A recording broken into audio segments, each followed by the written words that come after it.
到咗悉尼啦，咁因為啱啱今日先至到埗啦，咁所以就決定唔去太遠，就去市中心嗰度行下。咁我哋一齊睇下我哋今日會見到啲咩啦。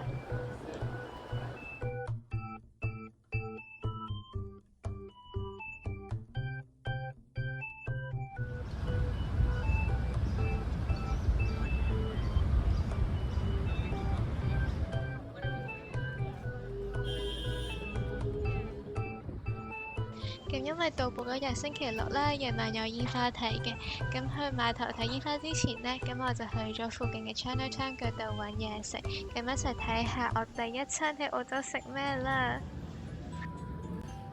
你哋睇下呢個大王，睇下好正。食飽飽之後呢，我就行咗去碼頭嗰邊，咁沿路呢都有好多餐廳嘅，氣氛超級好，果然係星期六。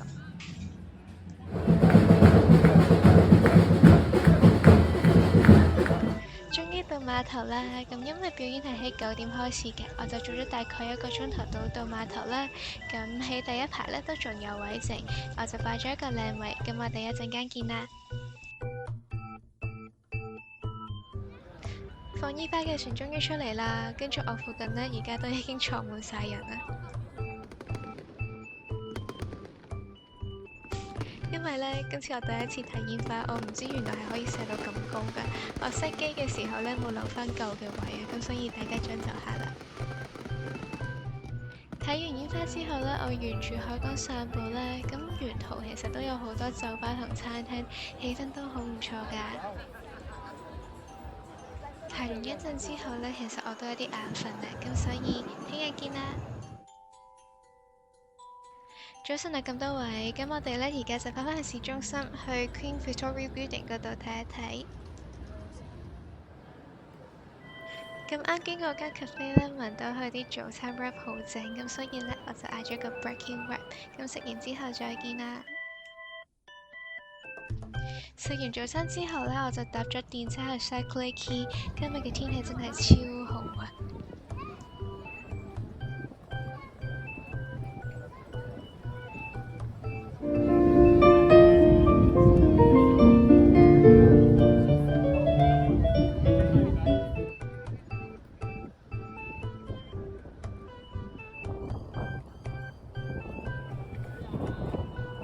咁因為當日呢係星期日嚟嘅，咁所以邊間 market 都有開啦，我就去咗附近嘅 The Rocks Market 嗰度行下。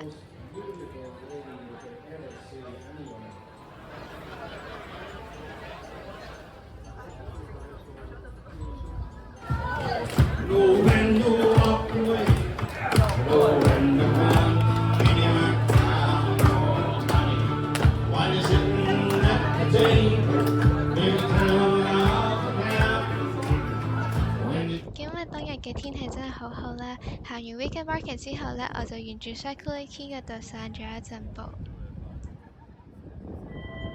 行到海港嘅另外一端呢，咁我就見到有一個超級大嘅公園，咁所以我都入咗去睇下。雖然香港同埋澳洲嘅時差唔係好多啦，但係行下我有啲眼瞓，咁所以呢，我返到酒店瞓咗一陣先至再出嚟食晚飯。我離開酒店嘅時候都已經8點幾啦，跟住發覺呢，除咗 Chinatown 之外，好多地方都閂晒門，咁所以我哋返嚟啦。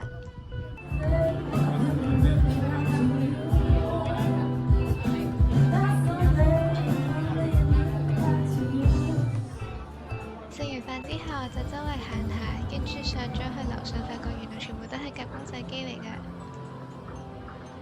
因為我聽日 join 咗一個 day tour，係朝頭早7點集合，咁所以呢，我食完飯行咗一陣就好快返去啦。聽日見。早晨啊，咁多位，咁其實本身我好眼瞓嘅，咁但係呢，好快我哋到咗一個好靚嘅 lookout，咁所以呢，我就掛住影相就已經精神晒。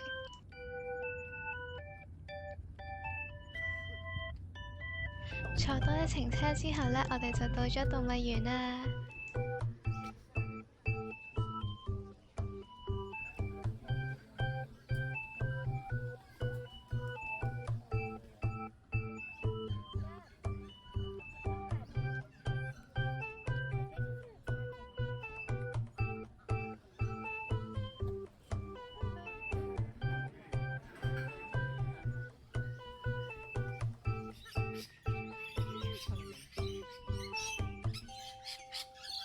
咁其實咧，成個動物園有好多嘅地方係可以同動物接觸嘅，你亦都可以咧喺唔同嘅角落嗰度買啲 snacks 請佢哋食㗎。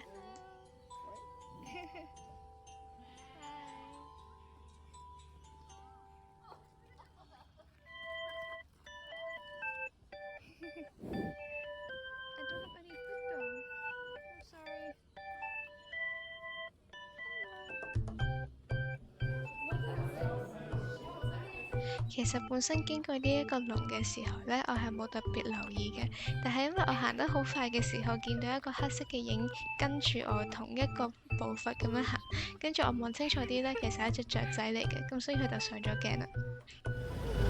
動物園之後呢，導遊就帶咗我哋去 Blue Mountains 附近嘅一個小鎮叫做 Laura 度食飯。咁因為呢，食飯係自己俾錢嘅，咁所以你就可以揀自己中意嘅餐廳啦。咁我最尾呢，就去咗一個食 pizza 嘅地方。食完 lunch 之後呢，我就喺附近行下啦。咁雖然呢，其實嗰度就冇一啲特別嘅景點，咁但係呢，佢嘅鋪頭都幾特別㗎。咁我呢度就影咗一啲俾大家睇。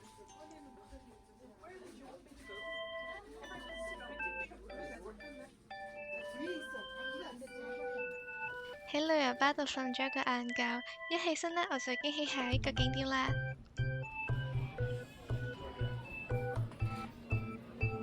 因為呢一架纜車呢，其實係落緊一個懸崖嘅，咁所以呢，佢啱啱行嗰時呢，係直接90度咁樣直插落去啦，速度呢亦都係比較快。咁雖然佢就冇離心力嘅，咁但係呢，啱啱行嘅時候呢，我就好驚咯。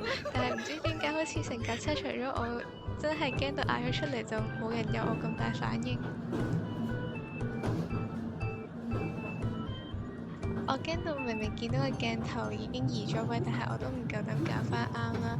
我係去到見到出面嘅景色，我先至開始冷靜翻落嚟。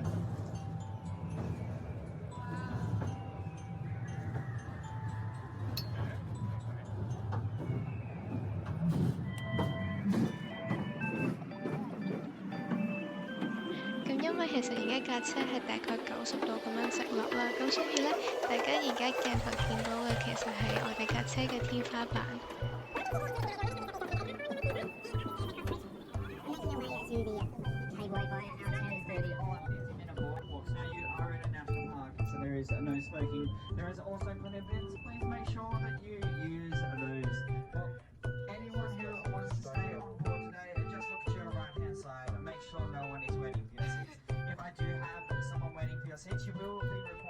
唔知係咪因為嗰時嚇親呢，覺得好似搭咗好耐，但係其實睇翻片發覺唔使2分鐘就已經落到山腳啦。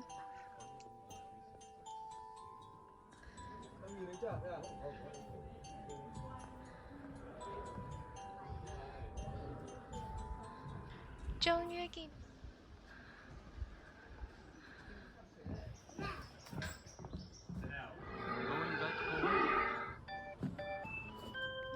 係時候要返返現實世界啦。咁我哋今次上去呢，就係搭一個超巨型嘅纜車。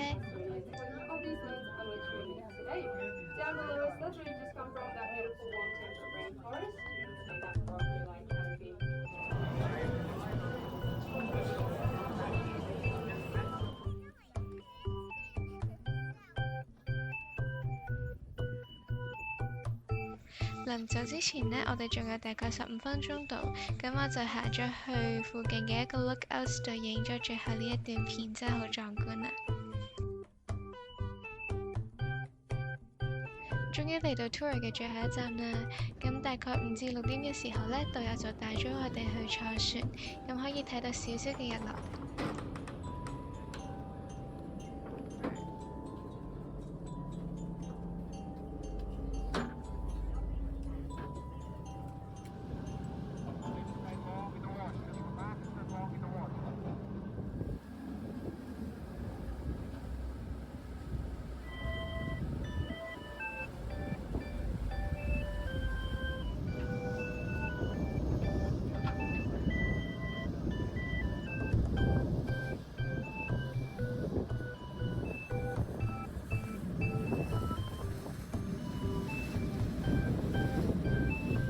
到埗之後呢，我發覺其實個天都仲未黑齊嘅，咁所以呢，我就行咗去 Sydney Tower 嗰度睇日落。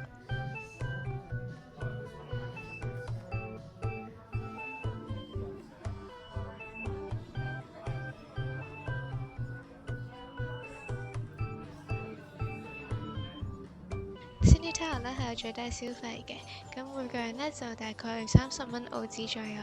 咁因為我嗰日冇飲酒啦，咁所以我就嗌咗2杯 motel。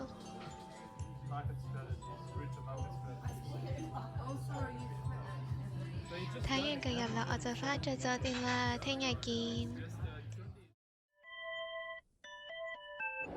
早晨啊，咁多位，咁因為琴日已經睇咗山啦，咁所以今日係時候要睇下海啦。咁喺我酒店同埋 Bondi Beach 中間呢，有一個叫做 Double Bay 嘅地方，咁我就早咗少少落車，然之後喺附近行咗一陣。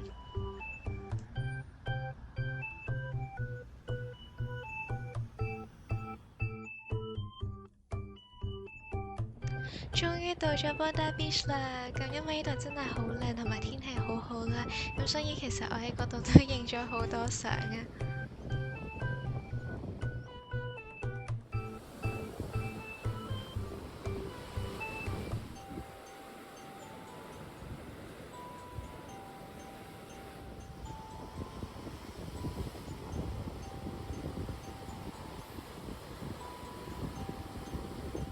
正當我行完沙灘，好開心咁樣搭返車返市中心嘅時候，就覺得，咦，我好似唔記得啲嘢喎。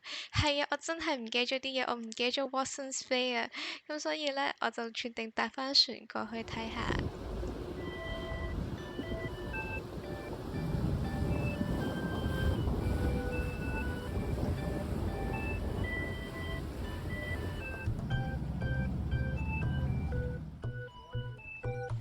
到 Watsons Bay 嘅時候呢，其實都已經差唔多日落啦。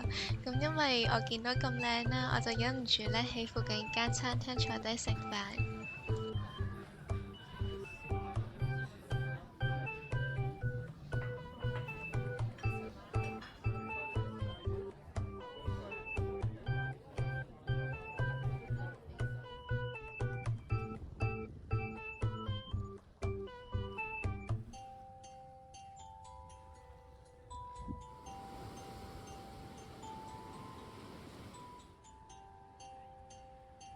臨離開之前呢，我就上咗 Watsons Bay 最高點，可以360度咁樣睇晒成個景。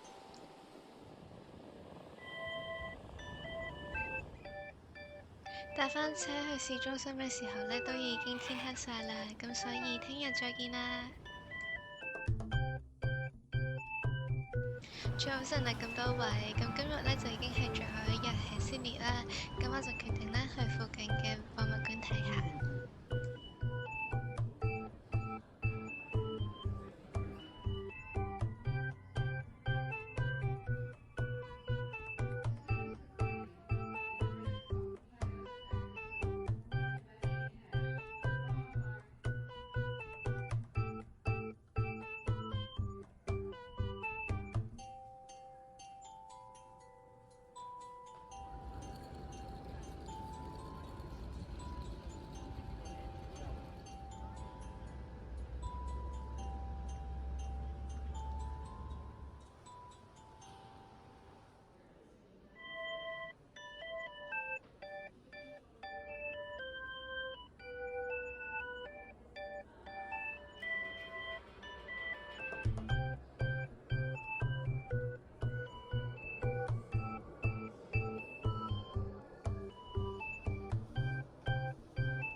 行完2個博物館之後呢，我就返返去海港嗰邊，嗰度呢有一個水族館。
終於到企鵝館啦！其實呢，啱啱見到企鵝嘅時候呢，我有一刻以為佢哋係假嘅，因為佢哋真係喐都唔喐㗎。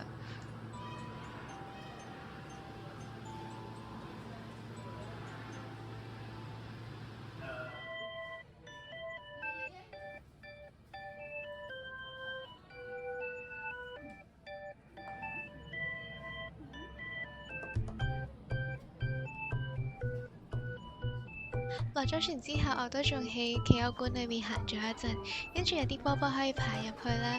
然之後呢，我臨離開嘅時候，發覺有一隻企鵝望住我。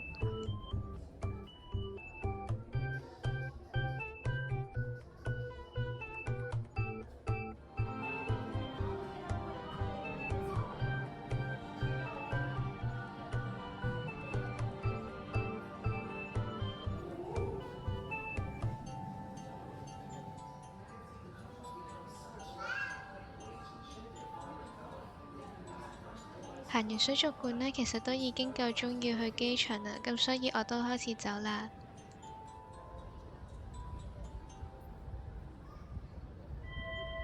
如果你想知道我下一站去邊嘅話，咁你就快啲 Lucky 段片，跟住就 subscribe 啦。我哋下集見，拜拜。